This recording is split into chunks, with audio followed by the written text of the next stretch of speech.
Bismillahirrahmanirrahim. Assalamualaikum warahmatullahi wabarakatuh. Alhamdulillahi nahmaduhu wa nasta'inuhu wa nastaghfiruhu wa na'udzu billahi min sururi anfusina wa min sayyiati a'malina. May yahdihillahu fala mudhillalah wa may yudlillahu fala hadiyalah. La nabiyya ba'da amma ba'du.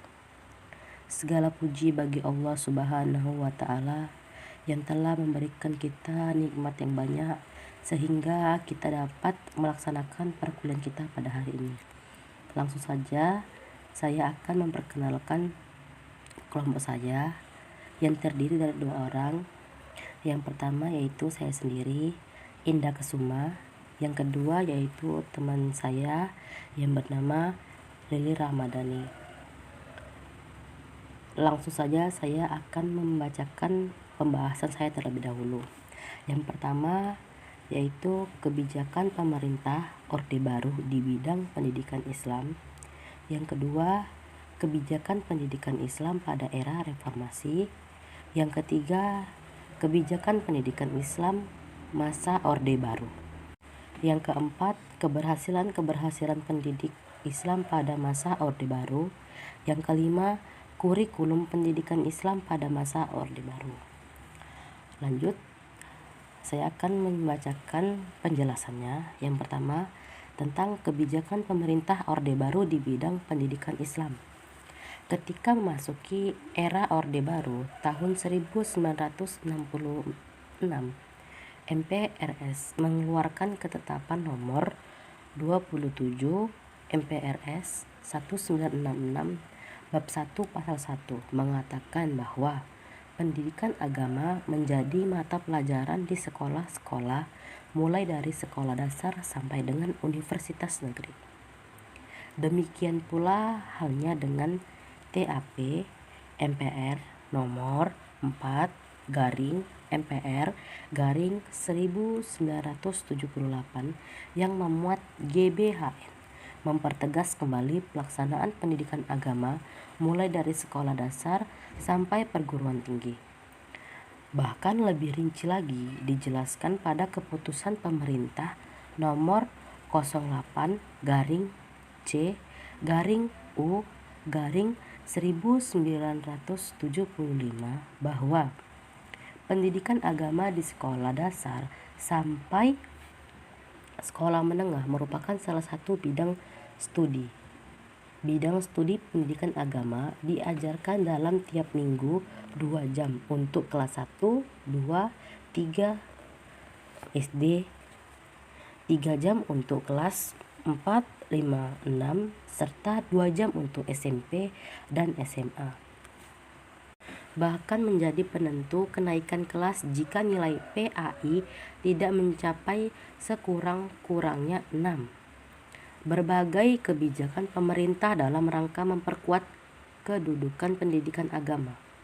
Hal ini dapat dilihat setelah ditetapkannya Undang-Undang Nomor 2 Tahun 1989 tentang Sistem Pendidikan Nasional pada bab 9 Pasal 39 ayat 1 ditegaskan bahwa isi kurikulum tiap jenis, jalur, dan jenjang pendidikan wajib memuat pendidikan Pancasila, pendidikan agama, dan pendidikan kewarganegaraan. Lanjut, penjelasan yang kedua yaitu tentang kebijakan pendidikan Islam pada era reformasi. Masa reformasi mulai dari tahun 1998 hingga kini berbagai kebijakan yang telah ditetapkan pemerintah yaitu 1. Undang-Undang Nomor 22 Tahun 1999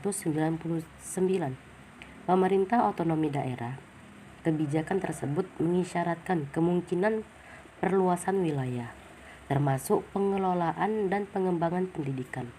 Pemberlakuan undang-undang tersebut menuntut adanya perubahan pengelolaan pendidikan dari yang bersifat sentralistik menjadi desentralistik.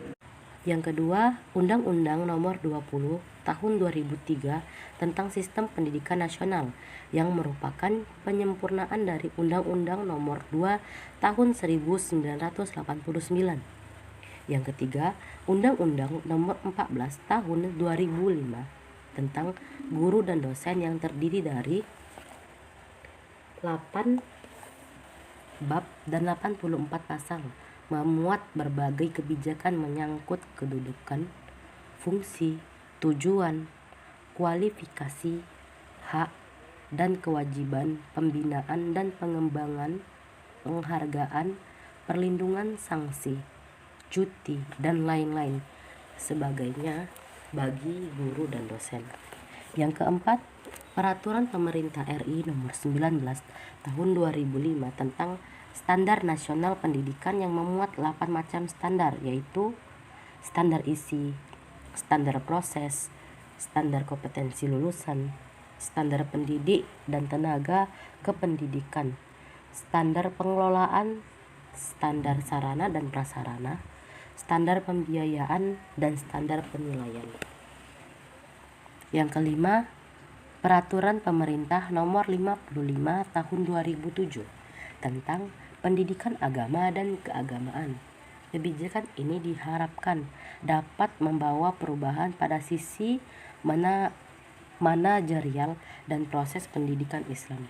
Peraturan pemerintah tersebut secara eksplisit bagaimana seharusnya pendidikan agama dan keagamaan dilaksanakan. Yang keenam, Keputusan Menteri Agama RI Nomor 2 Tahun 2008 tentang kompetensi lulusan pendidikan agama dan bahasa Arab. Lanjut pembahasan ketiga, yaitu tentang kebijakan pendidikan pada Islam masa Orde Baru. Perkembangan pendidikan Islam masa Orde Baru setahap demi setahap mengalami perkembangan yang cukup signifikan. Di antaranya, lembaga-lembaga pesantren mulai mendirikan madrasah dalam sistem pendidikannya. Dalam sistem ini, jenjang-jenjang pendidikan terbagi menjadi ibtidaiyah, sanawiyah, dan aliyah. Sistem madrasah ini mendorong perkembangan pesantren sehingga jumlahnya meningkat pesat. Pada tahun 1958 atau 1959 lahirlah madrasah wajib belajar yang memiliki hak dan kewajiban seperti sekolah negeri. Selanjutnya, di tahun 1965, berdasarkan rumusan seminar pondok pesantren di Yogyakarta, disepakati di pondok pesantren perlu dimasukkan pelajaran keterampilan seperti pertanian dan pertukangan. Keadaan inilah yang mendorong tokoh-tokoh Islam menuntut agar madrasah dan pendidikan keagamaan dimasukkan menjadi bagian dari sistem pendidikan nasional. Reaksi terhadap sikap pemerintah yang mendiskriminasikan menjadi lebih keras dengan keluarnya Keputusan Presiden Nomor 34 Tahun 1972 yang kemudian diperkuat dengan Instruksi Presiden Nomor 15 Tahun 1974. Kapres dan Inpres ini isinya dianggap melemahkan dan mengasingkan madrasah dari pendidikan nasional. Bahkan sebagai umat Islam memandang Kepres dan Inpres itu sebagai manuver untuk mengabaikan peran dan manfaat madrasah yang sejak zaman penjajahan telah diselenggarakan umat Islam. Lanjut ke pembahasan yang keempat, yaitu keberhasilan pendidik Islam pada masa Orde Baru. Masa Orde Baru ini mencatat banyak keberhasilan, diantaranya adalah 1. Pemerintah memberlakukan pendidikan agama dari tingkat SD hingga universitas. TAP MPRS nomor 27/MPRS 1966. Yang kedua, madrasah mendapat perlakuan dan status yang sejajar dengan sekolah umum. Yang ketiga, pesantren mendapat perhatian melalui subsidi dan pembinaan. Yang keempat, berdirinya MUI Majelis Ulama Indonesia pada tahun 1975. Yang kelima, pelarangan SD, ESB, atau sumbangan dana sosial berhadiah mulai tahun 1993 setelah berjalan sejak awal tahun 1980-an. Yang keenam, pemerintah memberi izin pada pelajar muslimah untuk memakai rok panjang dan busana, jilbab, di sekolah-sekolah negeri sebagai ganti seragam sekolah yang biasanya menggunakan rok pendek atau baju pendek dan tidak menggunakan jilbab, dan itu membuka aurat kita. Yang ketujuh, terbentuknya Undang-Undang Nomor 2 Tahun 1989 tentang Sistem Pendidikan Nasional. Yang ke-8, terbentuknya Undang-Undang Nomor 7 Tahun 1989 tentang Peradilan Agama. Yang ke-9, adanya Komplikasi Hukum Islam atau KHI. 10. Dukungan pemerintah terhadap pendiri Bank Islam, Bank Muamalat. 11. Pendiri Bazis atau Badan Amil Zakat, Infak, dan Sodaqoh. Yang ke-12, pemberlakuan label halal atau haram oleh MUI bagi produk makanan dan minuman pada kemasannya, terutama bagi jenis olahan. Yang ke-13, pemerintah memfasilitasi penyebaran dai ke daerah terpencil dan lahan transmigrasi. Yang ke-14, mengadakan MTQ atau Musabaqah Tilawatil Quran. Yang ke-15, mengadakan peringatan Hari Besar Islam di Masjid Istiqlal. Yang ke-16, mencetak dan mengedarkan mushaf Al-Quran dan buku-buku agama Islam yang kemudian diberikan ke masjid atau perpustakaan Islam. Yang ke-17, terpusatnya jamaah haji di asrama haji. Yang ke-18, penayangan pelajaran bahasa Arab di TVRI. Yang ke-19, berdirinya MAN PK atau program khusus. Yang ke-20, mengadakan pendidikan pasca sarjana untuk dosen IAIN baik ke dalam. Lanjut ke pembahasan yang ke-5, yaitu kurikulum pendidikan Islam pada masa Orde Baru. Program kurikulum terbagi menjadi 2 bagian, yaitu 1. Pendidikan agama yang terdiri atas Al-Quran, hadis, akidah, akhlak, fikih, SKI, dan bahasa Arab. Dan pendidikan umum antara lain PMP, PSBB, Bahasa dan Sastra Indonesia, Pengetahuan Sains, Olahraga, dan Kesejahteraan, dan MTK atau Matematika. Yang kedua yaitu pendidikan seni atau yang biasa disebut dengan pendidikan keterampilan, yang terdiri dari bahasa Inggris di tingkat MTS dan MA, geografi di tingkat MA, biologi di tingkat MA, fisika di tingkat MA, dan kimia di tingkat MA. Sebagai esensi dari pembakuan kurikulum di sekolah umum dan madrasah ini memuat antara lain: 1. Kurikulum sekolah dan madrasah terdiri atas program inti dan program pilihan. Yang kedua, program inti dalam rangka memenuhi tujuan pendidikan sekolah umum dan madrasah, dan program inti sekolah umum dan madrasah secara kualitatif sama. Yang ketiga, program khusus atau pilihan diadakan untuk memberikan bekal kemampuan siswa yang akan melanjutkan ke perguruan tinggi bagi sekolah menengah atas atau madrasah aliyah.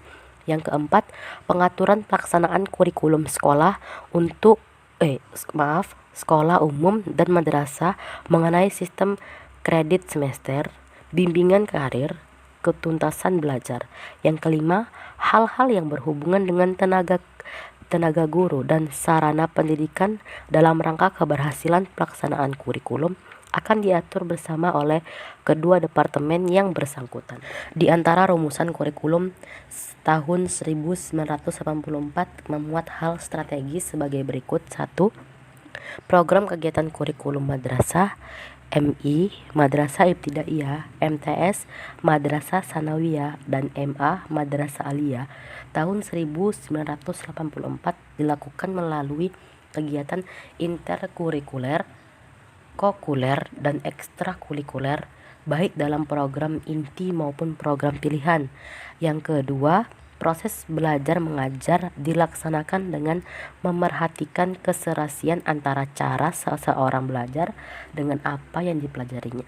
Yang ketiga, penilaian dilakukan secara berkesinambungan dan menyeluruh untuk peningkatan proses dan hasil belajar serta pengelolaan program. Baik, sekian dari saya. Maaf apabila dalam penulisan makalah atau penyampaian makalah saya tidak bagus, mohon maaf. Wabillahi taufik wal hidayah, waridho wal inayah. Wassalamualaikum warahmatullahi wabarakatuh.